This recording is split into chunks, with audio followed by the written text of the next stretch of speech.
Board दिख रहा है सबको?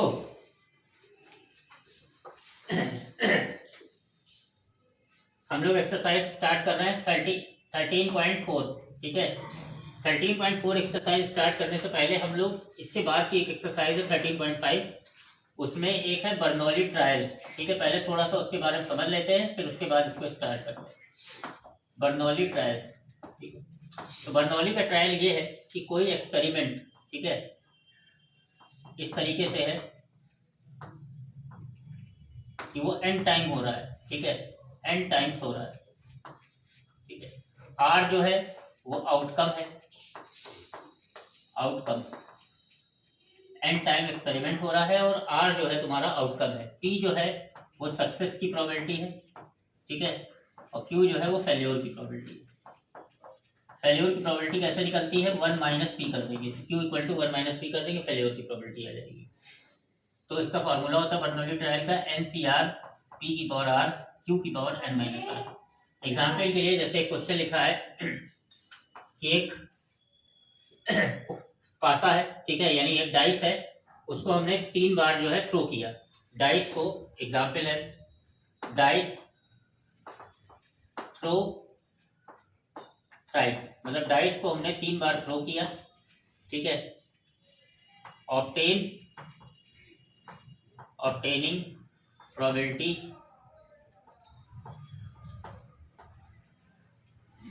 ठीक है, getting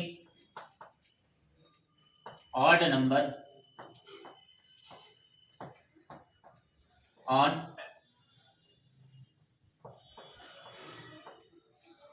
all the 3 dice, all the 3 चलो, in all the 3 dice। ये क्वेश्चन है, लिखा है कि एक पासा जो है उस पासे को 3 बार फेंका गया है, तो हमको इस चीज की प्रोबेबिलिटी फाइंड करनी है कि तीनों पासे के ऊपर जो है वो ऑड नंबर आता है। तो सबसे पहले इसमें क्या क्या चीज दिया हुआ है? एन, एन का मतलब होता है कि कितनी बार फेंका गया, नंबर ऑफ एक्सपेरिमेंट क्या है। तो 3 बार फेंका गया है तो एन हो जाएगा 3। अकरेंस मतलब हमको निकालना क्या है, आउटकम क्या निकालना है, आउटकम भी निकालना है कि तीनों डाइस के ऊपर जो है ऑड नंबर आए। तो इसके लिए सबसे पहले सक्सेस निकालते हैं। तो सक्सेस का मतलब पूछ क्या रहा है सवाल में, जो पूछ रहा है वही सक्सेस है। ऑड नंबर पूछ रहा है तो ऑड नंबर जो है हमारी सक्सेस है। तो सबसे पहले पी निकालेंगे। तो इसके लिए क्या करते हैं, सबसे पहले आप ये देखेंगे कि जब पासे को एक बार फेंका जाता है तो ऑड नंबर आने की प्रोबेबिलिटी क्या होती है? पासे को एक बार फेंका जाता है तो ये उसके आउटकम होते हैं 1 2 3 4 5 6।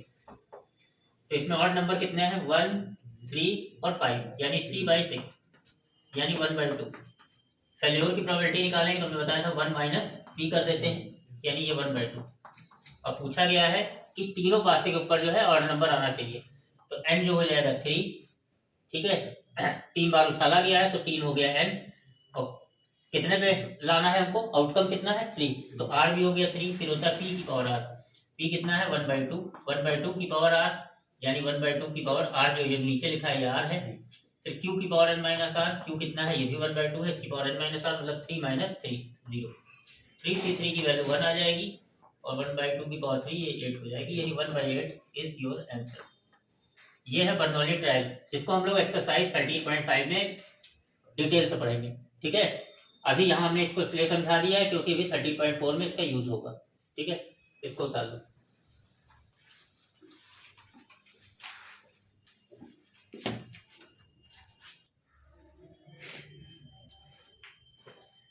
अब हम लोग अगली एक्सरसाइज पे आ रहे हैं। ठीक है, 13.4 जिसकी हम लोग बात कर रहे थे।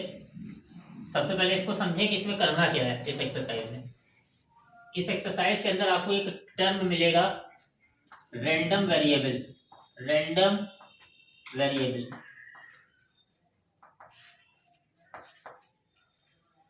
ठीक है, हिंदी में अगर बात करेंगे तो रैंडम मतलब होता है यादृच्छिक, वेरिएबल मतलब होता है चर। ठीक है, थोड़ा टिपिकल है। ठीक है, हिंदी। अब इसका मतलब क्या होता है कि सपोज करो कि जैसे हमने क्या किया, एक क्वाइन को 3 टाइम टॉस किया, क्वाइन टॉस थ्राइस, हमने एक सिक्के को 3 बार उछाला, ये हमने एक एक्सपेरिमेंट अपनी तरफ से ले लिया। ठीक है, और गेटिंग हेड्स, गेटिंग हेड और हेड आने की हम बात कर रहे हैं। ठीक है बेटा, तो पहले एक सिक्के को 3 बार उछाला गया, तो हेड अगर हम आने की बात कर रहे हैं तो किस तरीके से हो सकता है? ऐसा हो सकता है, टेबल अगर हम ऐसे बनाएं, यहाँ x लिख देंगे, ये px लिख देंगे। तो x का मतलब है कि अब कितने कितने हेड आ सकते हैं। 3 बार आपने सिक्का उछाला है तो हो सकता है एक भी हेड ना आए, ठीक, हो सकता है एक हेड आ जाए, हो सकता है दोनों हेड आ जाए, 2 हेड आ जाए, और एक हो सकता है कि 3 हेड आ जाए। यही होगा ना, ऐसा तो होने जाएगा कि सिक्का उछाले हैं 5 हेड आ जाए, 4 हेड आ जाए। सिक्का उछाले हैं तो या तो कोई भी हेड नहीं आएगा, सारे टेल आ जाएंगे, या एक हेड आएगा बाकी टेल आ जाएंगे, या 2 हेड आएगा 2 टेल आ जाएंगे, या तीनों हेड आ जाएगा। ठीक है, तो अब सिक्के को अगर 3 बार उछाला गया है तो इसके जो आउटकम बनते हैं, पहले 2 बार उछालने वाले बना देंगे, तो head head, head tail, tail head और टेल टेल, ये 2 बार वाला बनाया। अब 3 बार के लिए क्या करते हैं, एक बार किनारे हेड लगा दो, ठीक, एक बार किनारे टेल लगा दो, तो tail head head, tail head tail, और टेल टेल हेड, और टेल टेल टेल, ये बनेगा। ठीक है, दिस इज योर आउटकम। ठीक है, when the coin is tossed thrice, जब कॉइन को हम 3 बार उठाते हैं तो ये 8 आउटकम बनेंगे। तो अब यहाँ पे हमको भरना है, सबसे पहले एक भी हेड ना आए, तो एक भी हेड ना आए तो ये आखिरी वाला केस है, तो इसकी प्रोबेबिलिटी हो जाएगी 1/8। एक हेड आए केवल, 1 हेड ओनली, तो 1 हेड ओनली आ रहा है किस केस के अंदर आ रहा है, एक इसमें आ रहा है, यहाँ एक यहाँ आ रहा है, यहाँ, यानी 3/8, 3/8। इसी तरह 2 हेड आएगा, ये भी 3/8, देख लीजिए इसके अंदर, और तीनों हेड आएगा तो ये भी 1/8। ठीक है, अब क्या करते हैं, अगर ये रैंडम वेरिएबल है, ठीक है, फॉर रैंडम वेरिएबल, जो सिग्मा px होता है, व्हाट इज सिग्मा px, जो ये प्रोबेबिलिटीज आई है इनका अगर हम सम कर दें, इनका सम करेंगे तो डिनोमिनेटर सेम है, तो 3 3 6 1 7 1 8, 8/8, तो ये 1 आ रहा है। अगर ये सिग्मा px की वैल्यू 1 आ रही है तो इसका मतलब है कि this is a random variable. अगर ये नहीं आ रही है तो ये रैंडम वेरिएबल नहीं होगा। ठीक है, so it is random variable, random variable. अब अच्छी बात क्या है कि रैंडम वेरिएबल होने के लिए पहली चीज ये है कि सम ऑफ px, ये जो px आई है प्रोबेबिलिटीज, इनका सम 1 होना चाहिए, पहली बात। दूसरी जरूरी चीज ये कि ये जो भी प्रोबेबिलिटीज लिखी हैं नीचे, ये कोई भी प्रोबेबिलिटी कभी निगेटिव की ना लिखी हो। ठीक है, कोई भी प्रोबेबिलिटी निगेटिव नहीं होनी चाहिए, पहली बात। दूसरी बात जो है कि कोई भी प्रोबेबिलिटी इंडिविजुअली जो है 1 से ज्यादा नहीं होनी चाहिए। ऐसा ना हो कि पता चला ये 1/8 लिखा है, ये 3/8 लिखा है, ये 1/8 लिखा है, पता चला यहाँ 1.1 लिखा है। ठीक है, या यहाँ पे मान लो कुछ और लिखा है, सबका सम कर रहा है, 1 तो आ रहा है, लेकिन कोई एक प्रोबेबिलिटी ऐसी है जो इंडिविजुअली निगेटिव में लिखी। तो अगर कोई प्रोबेबिलिटी निगेटिव की लिखी हुई हो, सबका सम जो है 1 से ज्यादा आ रहा हो, ठीक है, या 1 से कम आ रहा हो, या कोई इंडिविजुअली 1 से ज्यादा लिखा हो, तो ये रैंडम वेरिएबल नहीं होगा।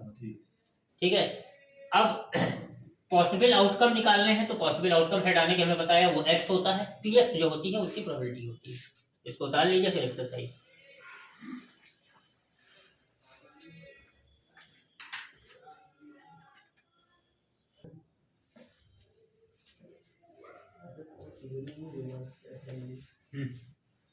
नेक्स्ट क्वेश्चन,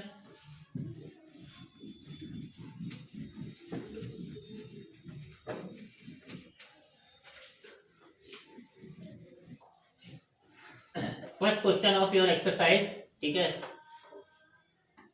यहाँ लिखा है स्टेट, यहाँ लिखा है state which of the following are not the probability distribution of a random variable, give reason for your answer. ठीक है, कह रहा है कि इनमें से जो लिखे हुए हैं कौन सा ऐसा है जो रैंडम वेरिएबल नहीं है, और अगर नहीं है तो आप अपने सपोर्ट में उसका रीजन दीजिए। तो पहले का फर्स्ट,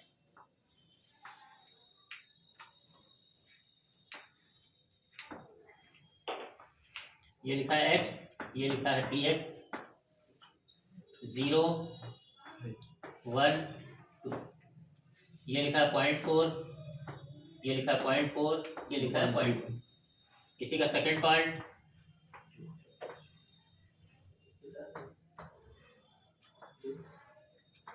x, ये लिखा है px, ये लिखा है 0, ये लिखा है 1, ये लिखा है 2, ये लिखा है 3, और ये लास्ट वाला 4। इसकी प्रोबेबिलिटी दी है 0.1, इसकी दी है 0.5, इसके दिए 0.2, इसके निगेटिव 0.1 और ये लिखा है 0.2। थर्ड,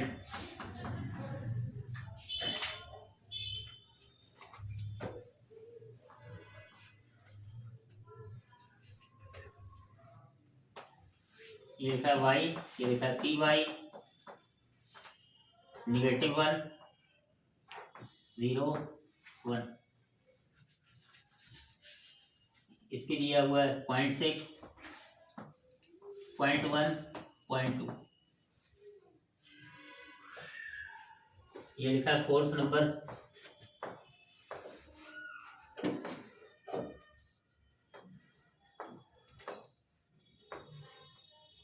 ये लिखा है जेड, ये लिखा है पी जेड, 3, 2, 1, 0, -1, 0.3, 0.2, 0.4, 0.1 और 0.05, मतलब 0.05। गौर से देखो, सबसे पहला क्वेश्चन है, आपको यहाँ पे ये बताना है कि इनमें से ये जो चारों लिखे हैं इनमें से कौन सा रैंडम वेरिएबल है, और अगर है तो क्यों है, ठीक है, व्हाट इज द रीजन, और नहीं है तो क्यों नहीं, ठीक है। तो सबसे पहले हम यहाँ देखेंगे कि ये जो सिग्मा पी एक्स है इसका सम हमने बताया था कि 1 होना चाहिए। तो सबसे पहले इनको ऐड करेंगे तो 0.4, 0.4, 0.8 और ये 0.2 ऐड करेंगे तो हो जाएगा 1। तो यहाँ लिखेंगे सिग्मा पी एक्स जो है इसकी वैल्यू 1 है, तो इट इज, आगे लिख देना रैंडम वेरिएबल है, ठीक। यहाँ अब है कि नहीं वो तो बात की बात है। हम यहाँ देखेंगे जो 3 लिखा हुआ है x, इसकी प्रोबेबिलिटी निगेटिव भी लिखी हुई है और प्रोबेबिलिटी कभी निगेटिव नहीं हो सकती, ठीक है। तो नॉट रैंडम वेरिएबल, ठीक, नॉट रैंडम वेरिएबल, रीजन भी लिखना होगा, रैंडम वेरिएबल। और रीजन ये इसका लिखेंगे कि नहीं ऐड करने की जरूरत ही नहीं ना, वो तो बात का काम है। यहाँ पे कोई भी प्रोबेबिलिटी निगेटिव नहीं थी, ना ही कोई 1 से बड़ी थी, ठीक है। तो हमने क्या किया, ऐड कर दिया, 1 के बराबर आ रहा तो है, ठीक। यहाँ पे पहले ही की जो 3 है इसकी प्रोबेबिलिटी क्या हो गई, निगेटिव हो गई।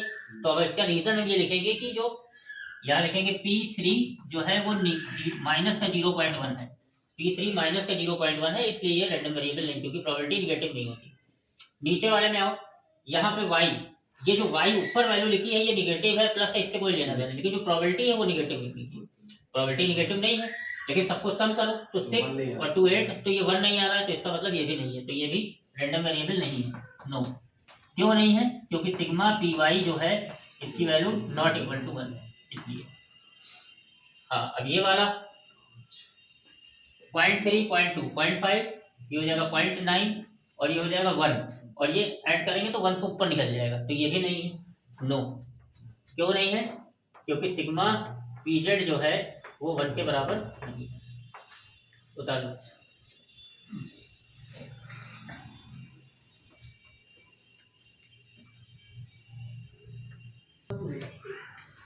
तुमको ये सॉल्व करना नहीं आता क्या? हाँ हाँ, तो वैसे ही करना है जैसे करा जाता है उसको, हमने मुझे वाली डायरेक्ट कर दिया, ठीक है। एक बार देख लो, हम चलो कर दे रहे हैं। तो इसमें होता ये है कि जैसे ये लिखा है, मान लो इसको सॉल्व करना है 7c2 को, ठीक है। तो 7c2 को सॉल्व करना है तो ऐसे करते हैं, फैक्टोरियल 7, 7 में से 2 गया, फैक्टोरियल का 5 और ये 2 फैक्टोरियल।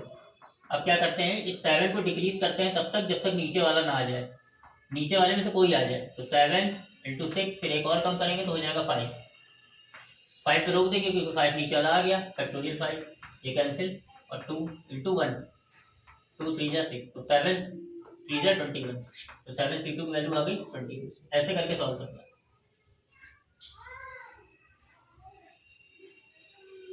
बता लो।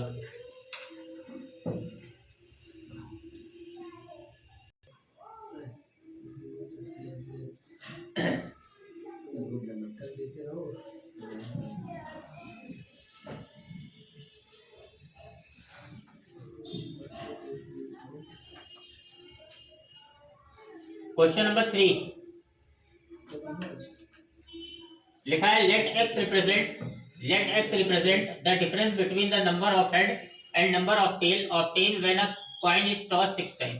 यहाँ लिखा है कॉइन जो है टॉस किया जाता है 6 टाइम्स। तो जो x है ये रिप्रेजेंट कर रहा है इस बात को कि नंबर ऑफ हेड और नंबर ऑफ टेल के डिफरेंस को। तो पॉसिबल वैल्यूज ऑफ x बतानी है। ध्यान से देखिएगा, x क्या रिप्रेजेंट कर रहा है, नंबर ऑफ हेड और नंबर ऑफ टेल के डिफरेंस को। तो सोचो कि अगर एक सिक्का 6 बार उछाला गया तो सैंपल स्पेस नहीं बनाना है, तो क्या हो सकता है, ये हो सकता है कि 6, ये हो सकता है कि अगर 6 बार उछाला गया है तो हो सकता है कि 6 हेड आ जाए, और अगर 6 हेड आ रहा तो टेल कितने आएंगे, 0 टेल आएंगे। या हो सकता है कि 5 हेड आ जाए और 1 टेल आ जाए, या हो सकता है 4 हेड आ जाए 2 टेल आ जाए, या 3 हेड आ जाए और 3 टेल आ जाए, या हो सकता है 2 हेड आ जाए 4 टेल आ जाए, या 1 हेड आ जाए 5 टेल आ जाए, या 0 हेड 6 टेल। तो जो x है वो इसके डिफरेंस को रिप्रेजेंट करता है। तो इसके डिफरेंस क्या होगा, 6 माइनस 0 ये 6 हो जाएगा, 5 माइनस 1 4 हो जाएगा, 4 माइनस 2 2 हो जाएगा, 3 माइनस 3 0 हो जाएगा, 2 माइनस 4 डिफरेंस का मतलब बड़े में छोटा घटाना, यानी 4 माइनस 2 करेंगे 2 लिखा ही जा चुका है, 5 माइनस 1 4 लिखा जा चुका है, 6 माइनस 0 लिखा जा चुका है। तो this is the possible value of x, बस यही लिखना था। ठीक है, राउंड डाउन बता लो।